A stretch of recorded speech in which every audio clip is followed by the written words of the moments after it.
सन्दोहबन्धुरं सिन्धुराननम् अङ्गं हरेः पुलकभूषणमाश्रयन्ति भृङ्गाङ्गनेव मुकुलाभरणं तमालम् अङ्गीकृताखिलविभूतिरपाङ्गलीला माङ्गल्यदास्तु मम मङ्गलदेवतायाः मुग्धा मुहुर्विदधति वदने मुरारेः प्रेमत्रपाप्रणिहितानि गतागतानि मालातृशोर्मधुकरेव महोत्पलेया सा मे श्रियं दिशतु सागरसम्भवायाः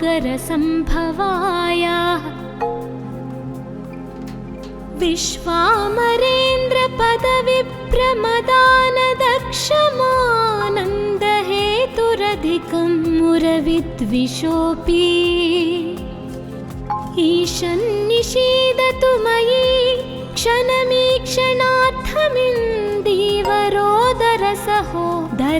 क्षणमीक्षणार्थमिन्दीवरोदरसहोदरमिन्दिरायाः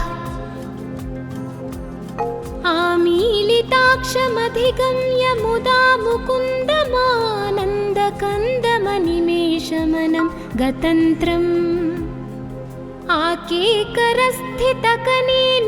आकेकरस्थितकनेनिकपक्ष्मनेत्रम् भूत्यै भवेन्मम भुजङ्गशयाङ्गनायाः बह्वन्तरे धुजिता श्रितकौस्तुभेयाः हारावलीव हरिनीलमयी विभाति कामप्रदा भगवतोऽपि कटाक्षमाला कल्याणमावहतु मे कमलालयायाः कालाम्बुदालिललितो रसिकैटभारेर्धाराधरे स्फुरति या तटिदङ्गनेव मातुः समस्तजगतां महनीयमूर्तिः भद्राणि मे दिशतु भार्गवनन्दनायाः प्राप्तं पदं प्रथमतः खलु यत्प्रभावान् माङ्गल्यभाजि मधुमाधिनि मन्मथेन मय्यापतेत्तदिह मन्थरमीक्षणार्थम् मन्दालसञ्च मकरालय कन्यकायाः दद्याद्दयानुपवनो द्रविणाम्बुधारामस्मिन्न किञ्चन विहङ्गशिशौ विषण्णे दुष्कर्म घर्ममपनीय चिराय दूरं नारायण प्रणयिनी नयनाम्बुवाहाः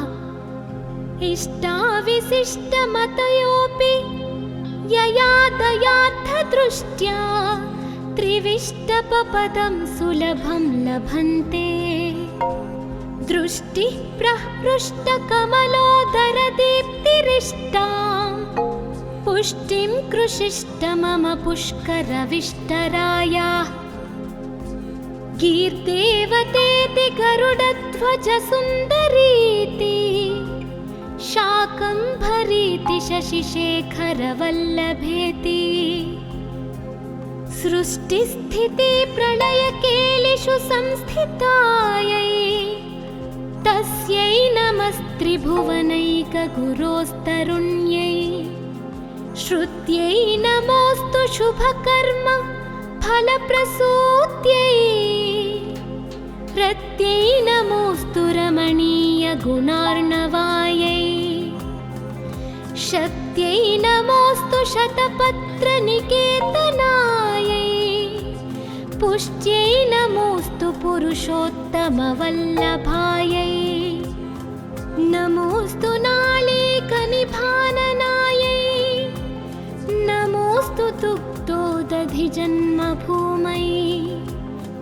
नमोऽस्तु सोमामृतसोदरायै नमोऽस्तु नारायणवल्लभायै नमो नमोऽस्तु हेमाम्बुजपीठिकायै नमोऽस्तु भूमण्डलनायिकायै नमोऽस्तु देवादिदयापरायै नमोऽस्तु शार्ङ्ग्यायुधवल्लभायै नमोऽस्तु देव्यै भृगुनन्दनायै नमोऽस्तु विष्णोरुरसिस्थितायै नमोऽस्तु लक्ष्मै कमलालयायै नमोऽस्तु दामोदरवल्लभायै नमोऽस्तु कान्त्यै कमलेक्षणायै नमोऽस्तु भूत्यै भुवनप्रसूत्यै नमोऽस्तु देवादिभिरर्चितायै नमोऽस्तु नन्दात्मजवल्लभायै सम्पत्कराणि सकलेन्द्रियनन्दनानि साम्राज्यदानविभवानि सरोरुहक्षि त्वद्वन्दनानि दुरिताहरणोद्यतानि मामेव मातरनिशं कलयन्तु मान्ये यत्कटाक्षसमुपासनाविधिः सेवकस्य सकलार्थसम्पदः सन्तनोति वचनाङ्गमानसैस्त्वां मुरारिहृदयेश्वरीं भजे सरसिजनिलये सरोजहस्ते धवलतमाशुकगन्धमाल्यशोभे भगवति हरिवल्लभे मनोज्ञे त्रिभुवनभूतिकरे प्रसीद मह्याम् दिग्गस्तिभिः कनककुम्भमुखावसृष्टस्वर्वाहिनी विमलचारुजलप्लुताङ्गिम् प्रातर्नमामि जगतां जननीमशेषलोकाधिनाथगृहिणीममृताब्धिपुत्रीं कमले कमलाक्षवल्लभे त्वं करुणापूरतरङ्गितैरपाङ्गैः अवलोकय मामकिञ्चनानां प्रथमं पात्रमकृत्रिमं दयायाः बिल्वाटवीमध्यलसत्सरोजे सहस्रपत्रे सुखसन्निविष्टा अष्टापदाम्बोरुहपाणिपद्मा सुवर्णवर्णां प्रणमामि लक्ष्मीम् कमलासनपाणिना ललाटे लिखितामक्षरपङ्क्तिमस्य जन्तोः परिमार्जय मातरङ्घिणा ते धनिकद्वारनिवासदुःखदोग्ध्रीम् अम्भोरुहं जन्मगृहं भवत्याः वक्षःस्थलं भर्तगृहं मुरारेः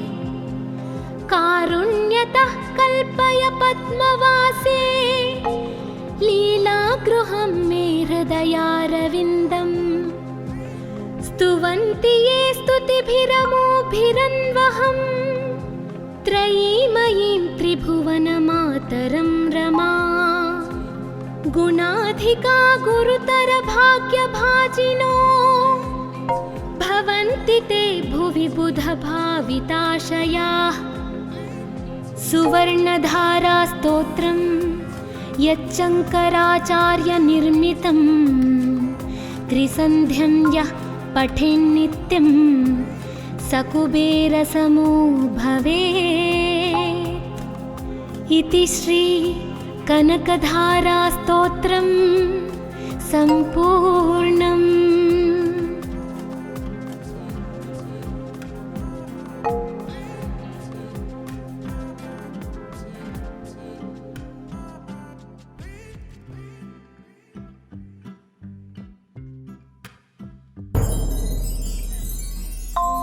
वन्दे वन्दारुमन्दारमिन्दिरानन्दकन्दलम् अमन्दानन्दसन्दोहबन्धुरं सिन्धुराननम्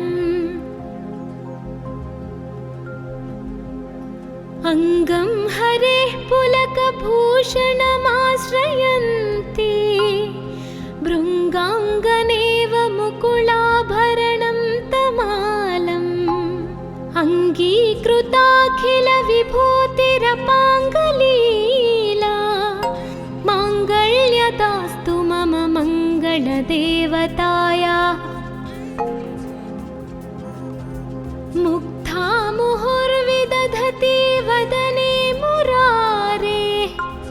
प्रेमत्रपाप्रणिहितानि गतागतानि मालातृशोर्मधुकरेव महोत्पलेया सा मे श्रियं दिशतु सागरसम्भवायाः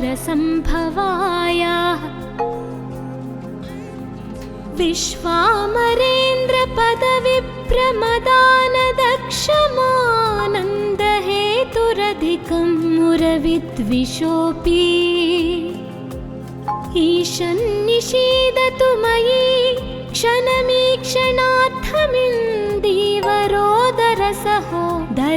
क्षणमीक्षणार्थमिन्दीवरोदरसहोदरमिन्दिरायाः आमीलिताक्षमधिगम्य मुदा मुकुन्दमानन्दकन्दमनिमेषमनं गतन्त्रम् आकेकरस्थितकनेनिकपक्ष्मनेत्रम् भूत्यै भवेन्मम भुजङ्गशयाङ्गनायाः बह्वन्तरे धुजिता श्रितकौस्तुभेयाः हारावलीव हरिनीलमयी विभाति कामप्रदा भगवतोऽपि कटाक्षमाला कल्याणमावहतु मे कमलालयायाः कालाम्बुदालिललितो रसिकैटभारेर्धाराधरे स्फुरति या तटिदङ्गनेव मातुः समस्तजगतां महनीयमूर्तिः भद्राणि मे दिशतु भार्गवनन्दनायाः प्राप्तं पदं प्रथमतः खलु यत्प्रभावान् माङ्गल्यभाजि मधुमाधिनि मन्मथेन मय्यापतेत्तदिह मन्थरमीक्षणार्थम् मन्दालसञ्च मकरालयकन्यकायाः दद्याद्दयानुपवनो द्रविणाम्बुधारामस्मिन् किञ्चन विहङ्गशिशौ विषण्णे दुष्कर्म घर्ममपनीय चिराय दूरं नारायण प्रणयिनी नयनाम्बुवाहाः इष्टाविशिष्टमतयोऽपि यया दयार्थदृष्ट्या त्रिविष्टपपदं सुलभं लभन्ते दृष्टिः प्रहृष्टकमलोदरदीप्तिरिष्टां पुष्टिं कृषिष्ट मम पुष्करविष्टरायाः कीर्तेवतेति गरुडध्वजसुन्दरीति शाकम्भरीति शशिशेखरवल्लभेति सृष्टिस्थितिप्रलयकेलिषु संस्थितायै तस्यै नमस्त्रिभुवनैकगुरोस्तरुण्यै श्रुत्यै नमोऽस्तु शुभकर्म फलप्रसूत्यै रत्यै नमोऽस्तु रमणीयगुणार्णवायै शक्त्यै नमोऽस्तु शतपत्रनिकेतनायै पुष्ट्यै नमोऽस्तु पुरुषोत्तमवल्लभायै नमोऽस्तु नालीकनिभाननायै नमोऽस्तु दुग्धोदधिजन्मभूमै नमोऽस्तु सोमामृतसोदरायै नमोऽस्तु नारायणवल्लभायै नमोऽस्तु हेमाम्बुजपीठिकायै नमोऽस्तु भूमण्डलनायिकायै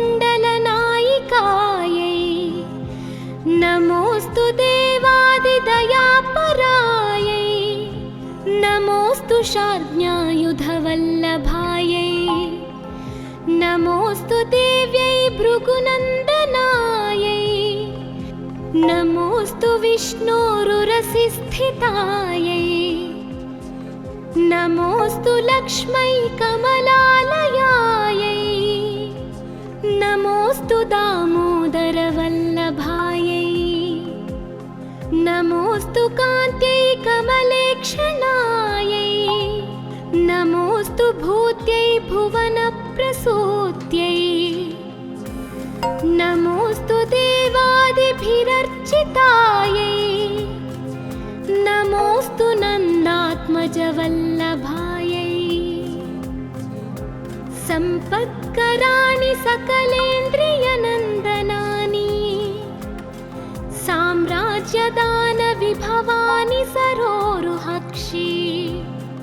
त्वद्वन्दनानि दुरिताहरणोद्यतानि मामेव मातरनिशं कलयन्तु मान्ये यत्कटाक्षसमुपासनाविधिः सेवकस्य सकलार्थसम्पदः सन्तनोति वचनाङ्गमानसैस्त्वां मुरारिहृदयेश्वरीं भजे सरसिजनिलये सरोजहस्ते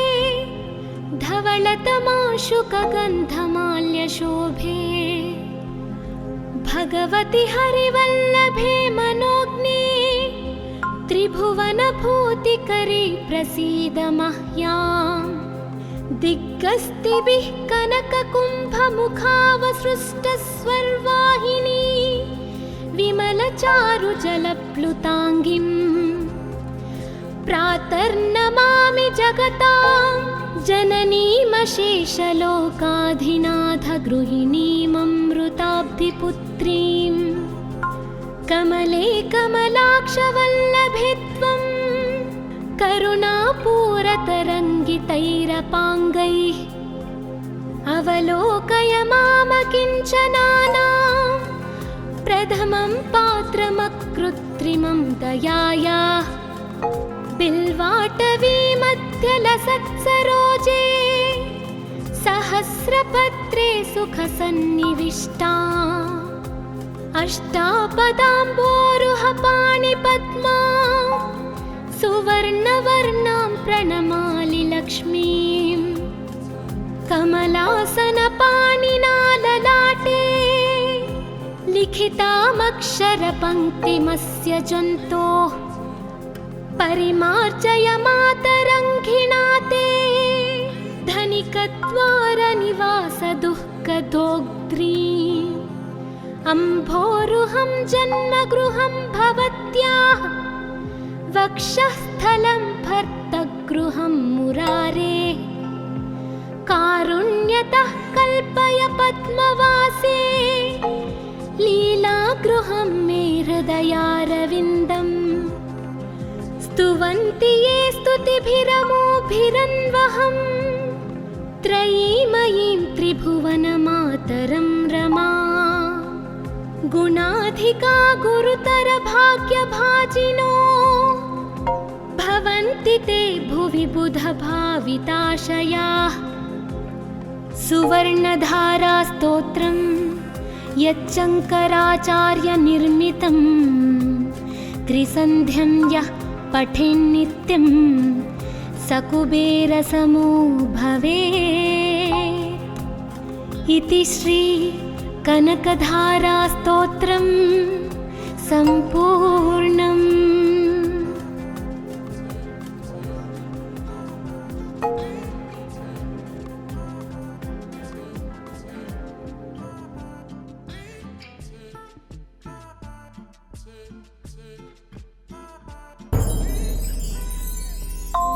वन्दे वन्दारुमन्दारमिन्दिरानन्दकन्दलम् अमन्दानन्दसन्दोहबन्धुरं सिन्धुराननम् अङ्गं हरेः पुलकभूषणमाश्रयन्ति भृङ्गाङ्गनेव मुकुलाभरणं तमालम् अङ्गीकृ श्रीयुताखिलविभूतिरपाङ्गलीला माङ्गल्यदास्तु मम मङ्गलदेवतायाः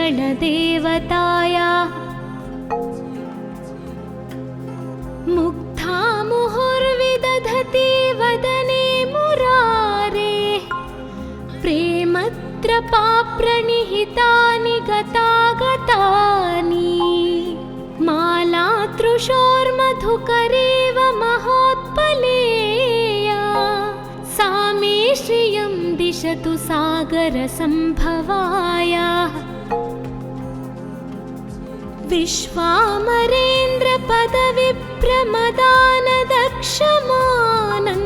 विश्वामरेन्द्रपदविप्रमदानदक्षमानन्दहेतुरधिकं मुरविद्विषोऽपि ईशन्निषीदतु मयि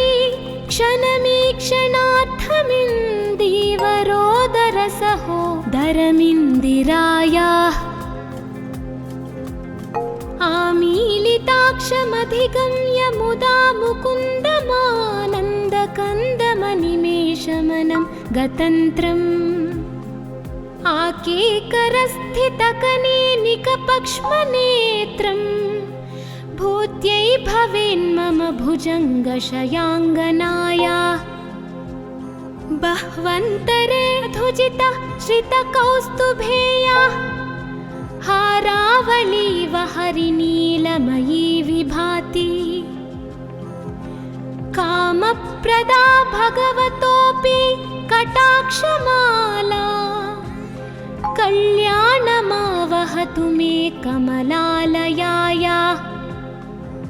कालाम्बुदालिललितो रसिकैटभारेर्धाराधरे स्फुरति या तटिदङ्गनेवा मातुः समस्तजगतां महनीयमूर्तिः भद्राणि मे दिशतु भार्गवनन्दनायाः प्राप्तं पदं प्रथमतः खलु यत्प्रभावान् माङ्गल्यभाजि मधुमाधिनि मन्मथेन मय्यापतेत्तदिह मन्थरमीक्षणार्थम् मन्दालसञ्च मकरालय कन्यकायाः दद्याद्दयानुपवनो द्रविणाम्बुधारामस्मिन् किञ्चन विहङ्गशिशौ विषण्णे दुष्कर्म घर्ममपनीय चिराय दूरं नारायण प्रणयिनी नयनाम्बुवाहाः इष्टाविशिष्टमतयोऽपि यया दयार्थदृष्ट्या त्रिविष्टपपदं सुलभं लभन्ते दृष्टिः प्रहृष्टकमलोदरदीप्तिरिष्टां पुष्टिं कृषिष्ट मम पुष्करविष्टरायाः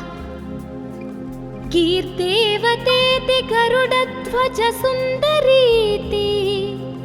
शाकम्भरीति शशिशेखरवल्लभेति सृष्टिस्थितिप्रलयकेलिषु संस्थितायै तस्यै नमस्त्रिभुवनैकगुरोस्तरुण्यै श्रुत्यै नमोऽस्तु शुभकर्म फलप्रसूत्यै रत्यै नमोऽस्तु रमणीयगुणार्णवायै शक्त्यै नमोऽस्तु शतपत्रनिकेतनायै पुष्ट्यै नमोऽस्तु पुरुषोत्तमवल्लभायै नमोऽस्तु नालीकनिभाननायै नमोऽस्तु दुग्धोदधिजन्मभूमै नमोऽस्तु सोमामृतसोदरायै नमोऽस्तु नारायणवल्लभायै नमोऽस्तु हेमाम्बुजपीठिकायै नमोऽस्तु भूमण्डलनायिकायै नमोऽस्तु देवादिदयापरायै नमोऽस्तु शार्ङ्ग्यायुधवल्लभायै नमोऽस्तु देव्यै भृगुनन्दनायै नमोऽस्तु विष्णोरुरसि स्थितायै नमोऽस्तु लक्ष्मै कमलालयायै नमोऽस्तु दामोदरवल्लभायै नमोऽस्तु कान्त्यै कमलेक्षणायै नमोऽस्तु भूत्यै भुवनप्रसूत्यै नमोऽस्तु देवादिभिरर्चितायै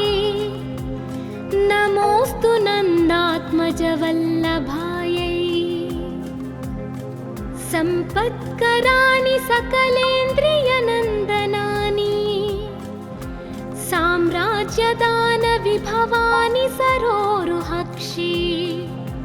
त्वद्वन्दनानि दुरिताहरणोद्यतानि मामेव मातरनिशं कलयन्तु मान्ये यत्कटाक्षसमुपासनाविधिः सेवकस्य सकलार्थसम्पदः सन्तनोति वचनाङ्गमानसैस्त्वां मुरारिहृदयेश्वरीं भजे सरसिजनिलये सरोजहस्ते धवलतमाशुकगन्धमाल्यशोभे भगवति हरिवल्लभे मनोज्ञे त्रिभुवनभूतिकरी प्रसीद मह्याम् दिग्गस्तिभिः कनककुम्भमुखावसृष्टस्वर्वाहिनी विमलचारुजलप्लुताङ्गिम् प्रातर्नमामि जगतां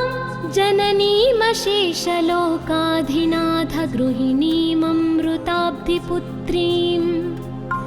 कमले कमलाक्षवल्लभे त्वं करुणापूरतरङ्गितैरपाङ्गैः अवलोकय मामकिञ्चनानां प्रथमं पात्रमकृत्रिमं दयायाः बिल्वाटवीमध्यलसत्सरोजे सहस्रपत्रे सुखसन्निविष्टा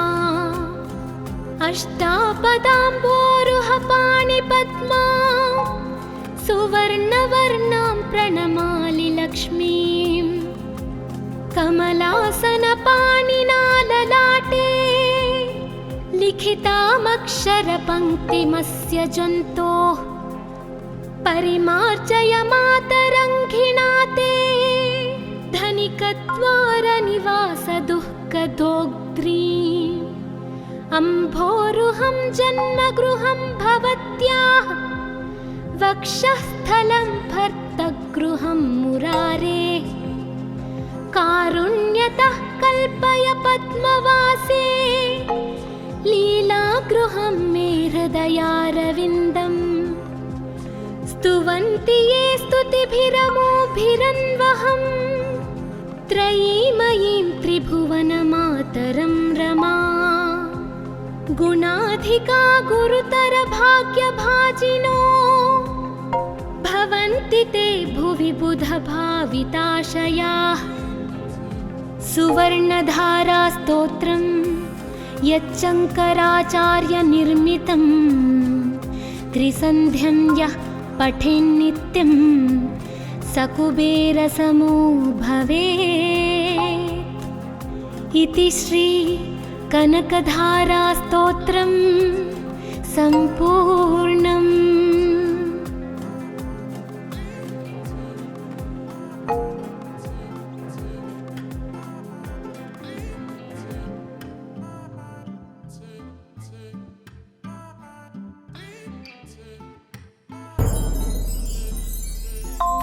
वन्दे वन्दारुमन्दारमिन्दिरानन्दकन्दलम् अमन्दानन्दसन्दोहबन्धुरं सिन्धुराननम्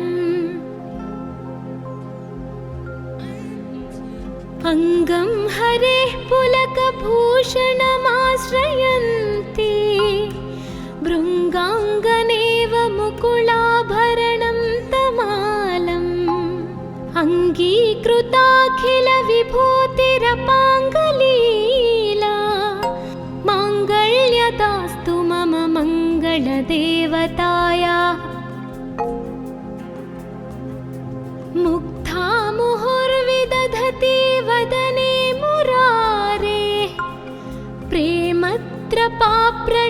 वित्तानि गतागतानि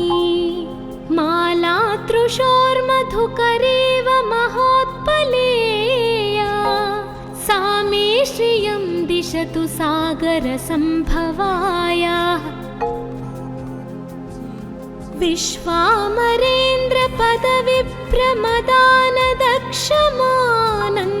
विश्वामरेन्द्रपदविप्रमदानदक्षमानन्दहेतुरधिकं मुरविद्विषोऽपि ईशन्निषीदतु मयि क्षणमीक्षणार्थमिन्दीवरोदरसहोदरमिन्दिरायाः आमीलिताक्षमधिगम्य मुदा मुकुन्दमानन्दकन्दमनिमेषमनं गतन्त्रम् आकेकरस्थितकनेनिकपक्ष्मनेत्रम् भूत्यै भवेन्मम भुजङ्गशयाङ्गनाया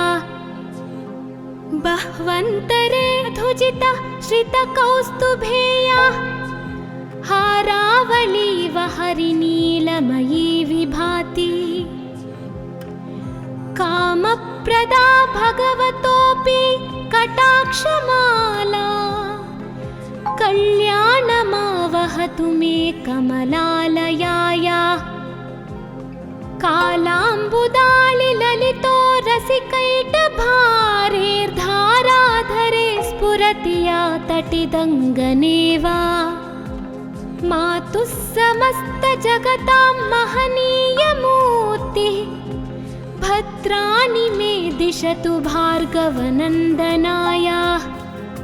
प्राप्तं पदं प्रथमतः खलु यत्प्रभावान् माङ्गल्यभाजि मधुमाधिनि मन्मथेन मय्यापतेत्तदिह मन्थरमीक्षणार्थम् मन्दालसञ्च मकरालयकन्यकाया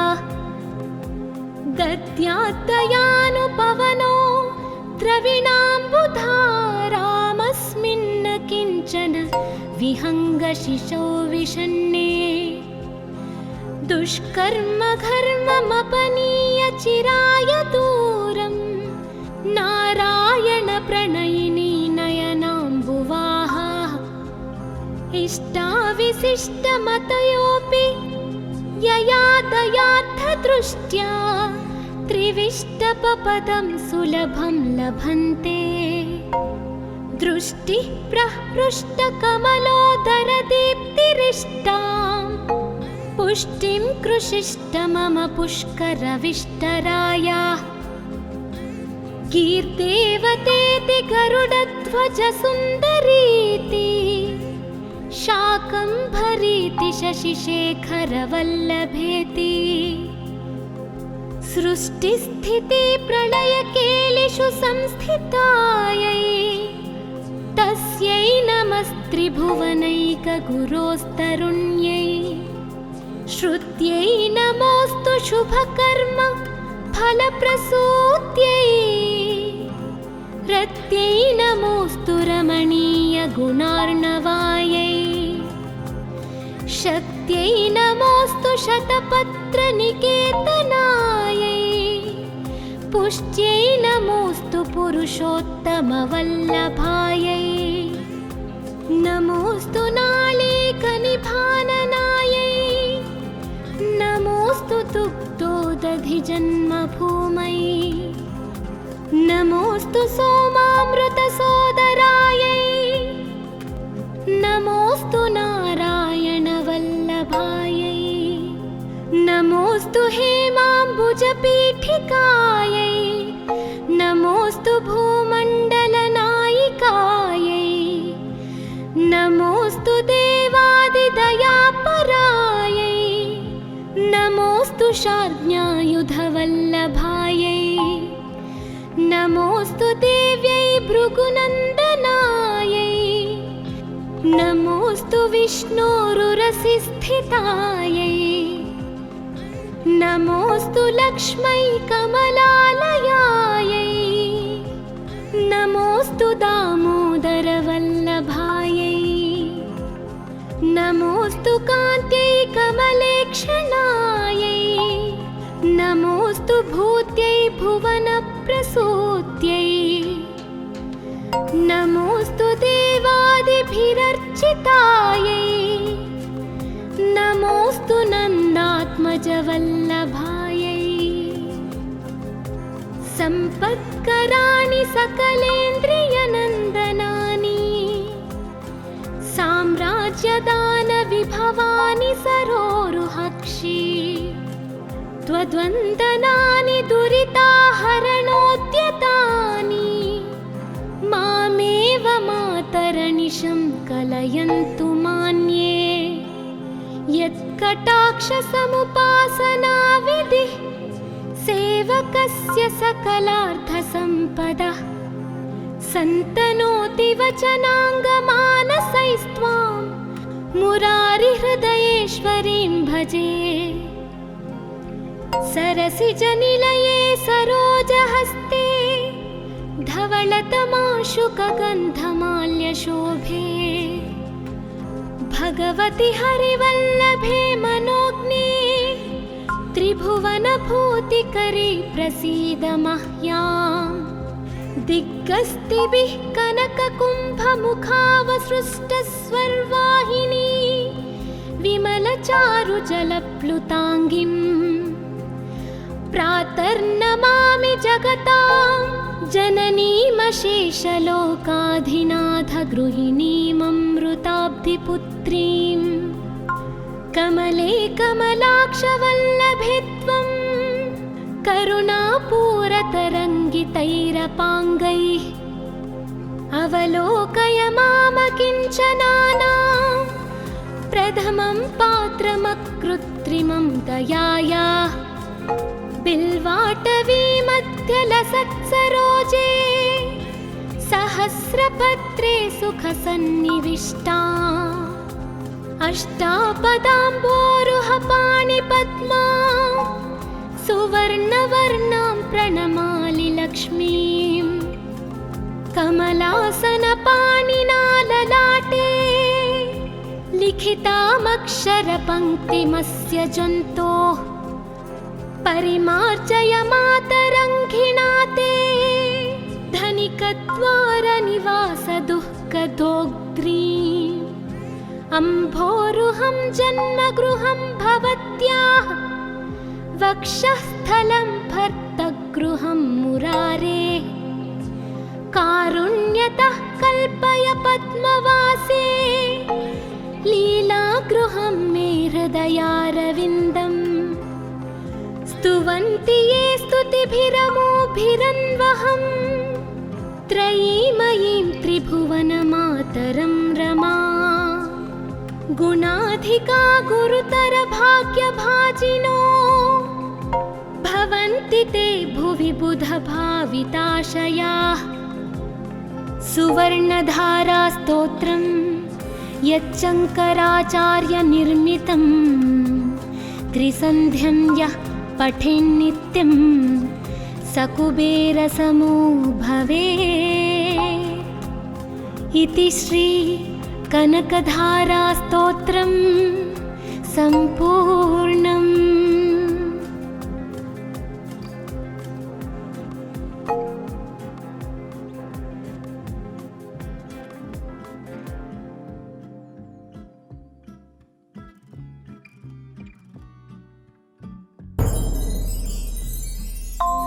वन्दे वन्दारुमन्दारमिन्दिरानन्दकन्दलम् अमन्दानन्दसन्दोहबन्धुरं सिन्धुराननम् अङ्गं हरेः पुलकभूषणमाश्रयन्ति भृङ्गाङ्गनेव मुकुलाभरणं तमालम् अङ्गीकृताखिलविभूतिरपाङ्गलीला माङ्गल्यदास्तु मम मङ्गलदेवतायाः मुग्धा मुहुर्विदधति वदने मुरारेः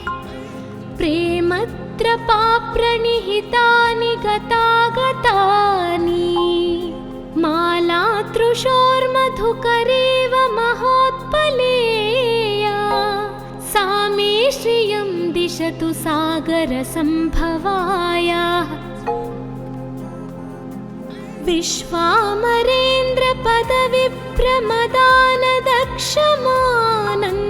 विश्वामरेन्द्रपदविप्रमदानदक्षमानन्दहेतुरधिकं मुरविद्विषोऽपि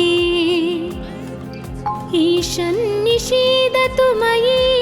क्षणमीक्षणार्थमिन्दीवरोदरसहोदरमिन्दिरायाः आमीलिताक्षमधिगम्य मुदा मुकुन्दमानन्दकन्दमनिमेषमनं गतन्त्रम् आकेकरस्थितकनेनिकपक्ष्मनेत्रम् भूत्यै भवेन्मम भुजङ्गशयाङ्गनाया बह्वन्तरे धुजिता श्रितकौस्तुभेया हारावलीव हरिनीलमयी विभाति कामप्रदा भगवतोऽपि कटाक्षमाला कल्याणमावहतु मे कमलालयाया कालाम्बुदालिललितो रसिकैटभारेर्धाराधरे स्फुरति या तटिदङ्गनेव मातुः समस्तजगतां महनीयमूर्तिः भद्राणि मे दिशतु भार्गवनन्दनाय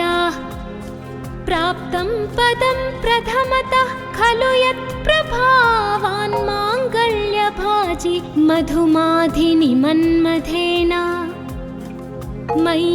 मय्यापतेत्तदिह मन्थरमीक्षणार्थम्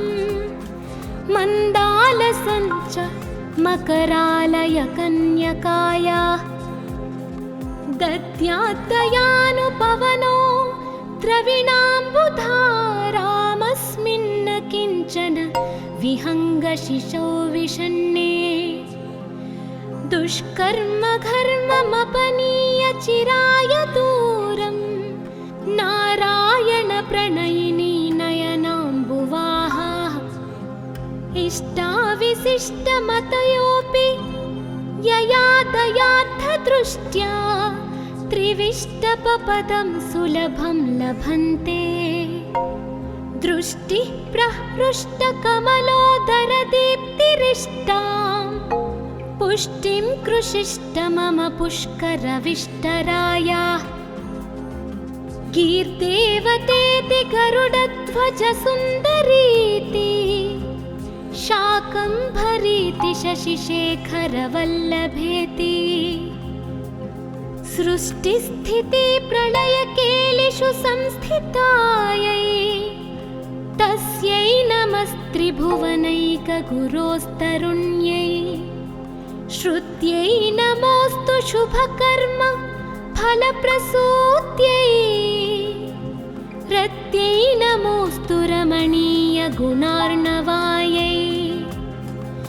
शक्त्यै नमोऽस्तु शतपत्रनिकेतनायै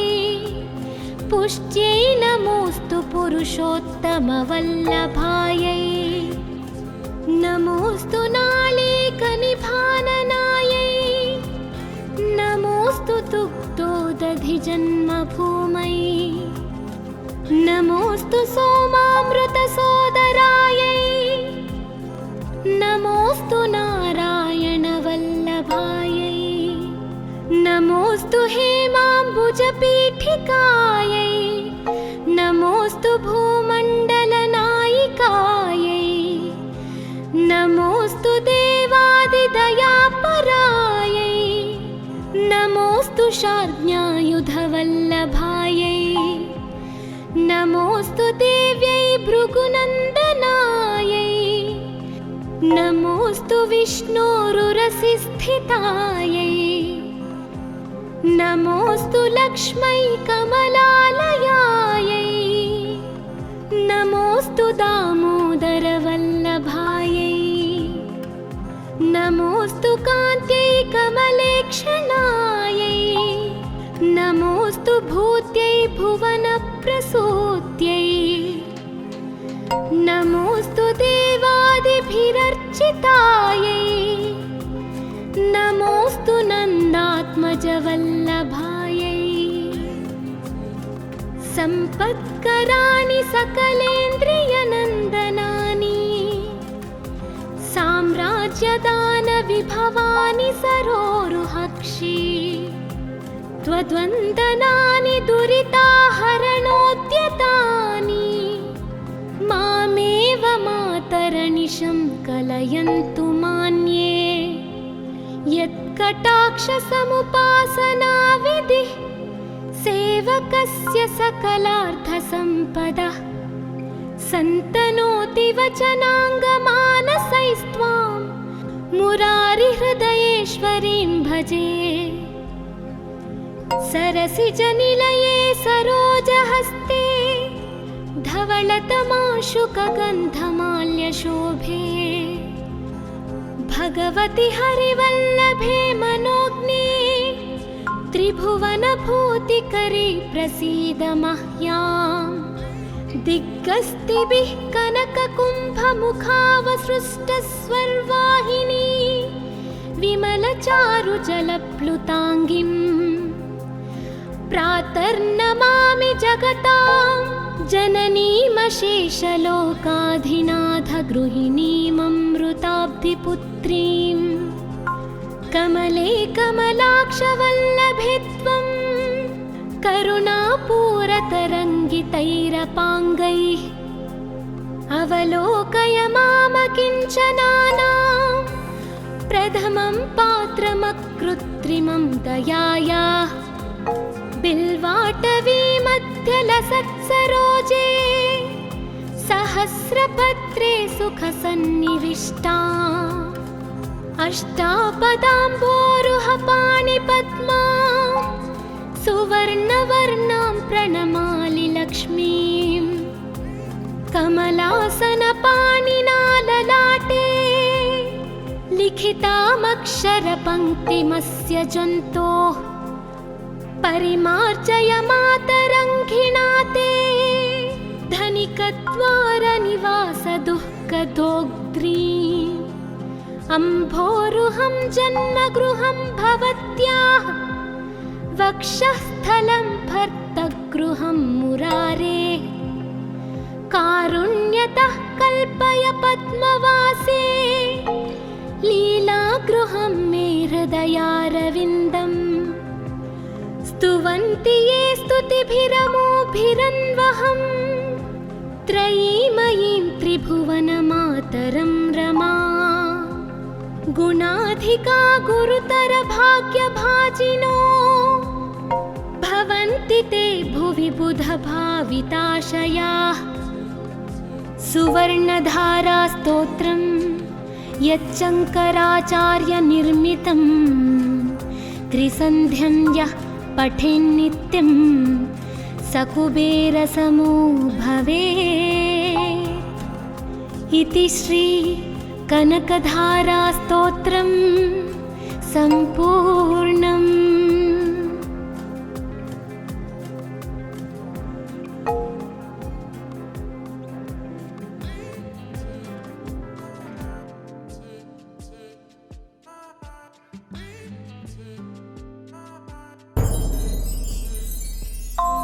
वन्दे वन्दारुमन्दारमिन्दिरानन्दकन्दलम् अमन्दानन्दसन्दोहबन्धुरं सिन्धुराननम् अङ्गं हरेः पुलकभूषणमाश्रयन्ति भृङ्गाङ्गनेव मुकुलाभरणं तमालम् अङ्गीकृताखिलविभूतिरपाङ्गलीला माङ्गल्यदास्तु मम मङ्गलदेवतायाः मुग्धा मुहुर्विदधति वदने मुरारेः प्रेमत्रपाप्रणिहितानि गतागतानि मालातृशोर्मधुकरेव महोत्पलेया सा मे श्रियं दिशतु सागरसम्भवायाः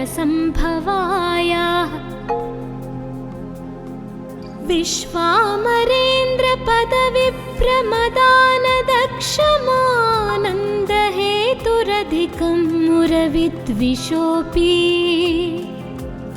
ईशन्निषीदतु मयि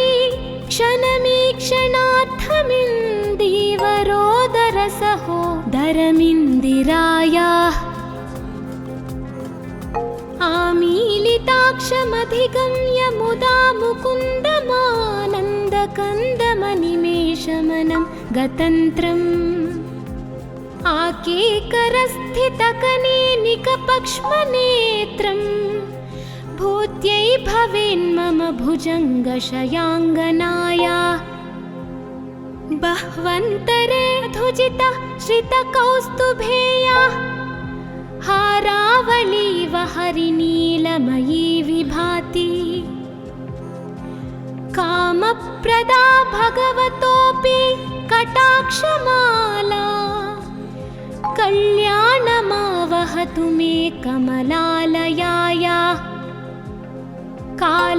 कालाम्बुदालिललितो रसिकैटभारेर्धाराधरे स्फुरति या तटिदङ्गने वा मातुः समस्तजगतां महनीयमूर्तिः भद्राणि मे दिशतु भार्गवनन्दनाया प्राप्तं पदं प्रथमतः खलु यत्प्रभावान् माङ्गल्यभाजि मधुमाधिनि मन्मथेन मय्यापतेत्तदिह मन्थरमीक्षणार्थम् मन्दालसञ्च मकरालय कन्यकाया दद्यात्तयानुपवनो द्रविणाम्बुधारामस्मिन्न किञ्चन विहङ्गशिशौ विषण्णे दुष्कर्म घर्ममपनीय चिराय दूरं नारायण प्रणयिनी नयनाम्बुवाहा इष्टाविशिष्टमतयोऽपि यया दयार्थदृष्ट्या त्रिविष्टपपदं सुलभं लभन्ते दृष्टिः प्रहृष्टकमलोदरदीप्तिरिष्टां पुष्टिं कृषिष्ट मम पुष्करविष्टराया गीर्देवतेति गरुडध्वजसुन्दरीति शाकम्भरीति शशिशेखरवल्लभेति सृष्टिस्थितिप्रलयकेलिषु संस्थितायै तस्यै नमस्त्रिभुवनैकगुरोस्तरुण्यै श्रुत्यै नमोऽस्तु शुभकर्म फलप्रसूत्यै रत्यै नमोऽस्तु रमणीयगुणार्णवायै शक्त्यै नमोऽस्तु शतपत्रनिकेतनायै पुष्ट्यै नमोऽस्तु पुरुषोत्तमवल्लभायै नमोऽस्तु नालीकनिभाननायै नमोऽस्तु दुग्धोदधिजन्मभूमै नमोऽस्तु सोमामृतसोदरायै नमोऽस्तु नारायणवल्लभायै नमोऽस्तु हेमाम्बुजपीठिकायै नमोऽस्तु भूमण्डलनायिकायै नमोऽस्तु देवादिदयापरायै नमोऽस्तु शार्ङ्ग्यायुधवल्लभायै नमोऽस्तु देव्यै भृगुनन्दनायै नमोऽस्तु विष्णोरुरसिस्थितायै नमोऽस्तु लक्ष्मै कमलालयायै नमोऽस्तु दामोदरवल्लभायै नमोऽस्तु कान्त्यै कमलेक्षणायै नमोऽस्तु भूत्यै भुवनप्रसूत्यै नमोऽस्तु देवादिभिरर्चितायै नमोऽस्तु नन्दात्मजवल्लभायै सम्पत्कराणि सकलेन्द्रियनन्दनानि साम्राज्यदानविभवानि सरोरुहक्षि त्वद्वन्दनानि दुरिताहरणोद्यतानि मामेव मातरनिशं कलयन्तु मान्ये यत्कटाक्षसमुपासनाविधिः सेवकस्य सकलार्थसम्पदः सन्तनोति वचनाङ्गमानसैस्त्वां मुरारिहृदयेश्वरीं भजे। सरसिजनिलये सरोजहस्ते धवलतमाशुकगन्धमाल्यशोभे भगवति हरिवल्लभे मनोज्ञे त्रिभुवनभूतिकरी प्रसीद मह्याम्। दिग्गस्तिभिः कनककुम्भमुखावसृष्टस्वर्वाहिनी विमलचारुजलप्लुताङ्गीं प्रातर्नमामि जगतां जननीमशेषलोकाधिनाथगृहिणीममृताब्धिपुत्रीं। कमले कमलाक्षवल्लभे त्वं करुणापूरतरङ्गितैरपाङ्गैः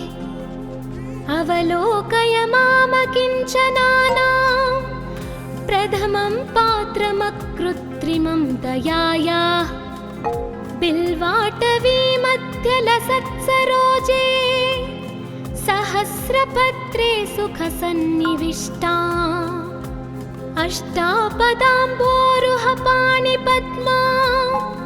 सुवर्णवर्णां प्रणमामि लक्ष्मीं। कमलासनपाणिना ललाटे लिखितामक्षरपङ्क्तिमस्य जन्तोः परिमार्जय मातरङ्घिणा ते धनिकद्वारनिवासदुःखदोग्ध्रीम्। अम्भोरुहं जन्मगृहं भवत्याः वक्षःस्थलं भर्तगृहं मुरारेः। कारुण्यतः कल्पय पद्मवासे लीलागृहं मे हृदयारविन्दम्। स्तुवन्ति ये स्तुतिभिरमोभिरन्वहं त्रयीमयीं त्रिभुवनमातरं रमा। गुणाधिका गुरुतरभाग्यभाजिनो भवन्ति ते भुवि बुधभाविताशयाः। सुवर्णधारास्तोत्रं यच्चङ्कराचार्यनिर्मितं त्रिसन्ध्यं यः पठेन्नित्यं स कुबेरसमो भवेत्। इति श्री कनकधारास्तोत्रं सम्पूर्णम्।